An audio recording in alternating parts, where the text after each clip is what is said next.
আজকে আমি সন্ধ্যাবেলা বানাবো মটরশুঁটির কচুরি আর তার সাথে বানাবো আমল দুধের সময় পায়েস। তো বন্ধুরা, আমল দুধের পায়েস করার জন্য দোকান থেকে তো কিনে আনতে হবে, তাই আমি আমার বরকে দোকানে সবকিছু কিনে আনার জন্য বলছিলাম।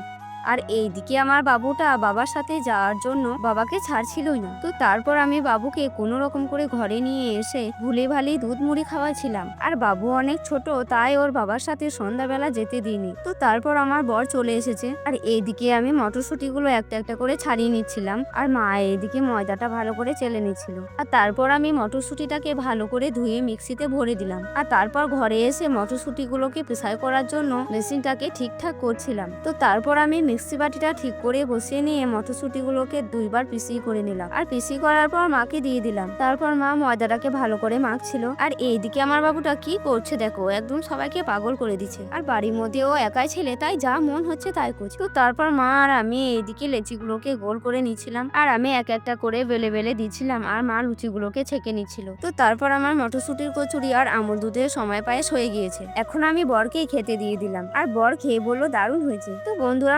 মটরশুঁটি কচুরি করতে গিয়ে তো কচুরি হয়নি, হয়েছিল মটরশুঁটি লুচি। আর আমার বর মটরশুঁটি কম দিতে বলছিল, তাই লুচিগুলো দেখতে সবুজ সবুজ হয়নি। তো তারপর লাস্টে আমিও খেয়ে নিলাম, আর খেতে কিন্তু দারুণ হয়েছে।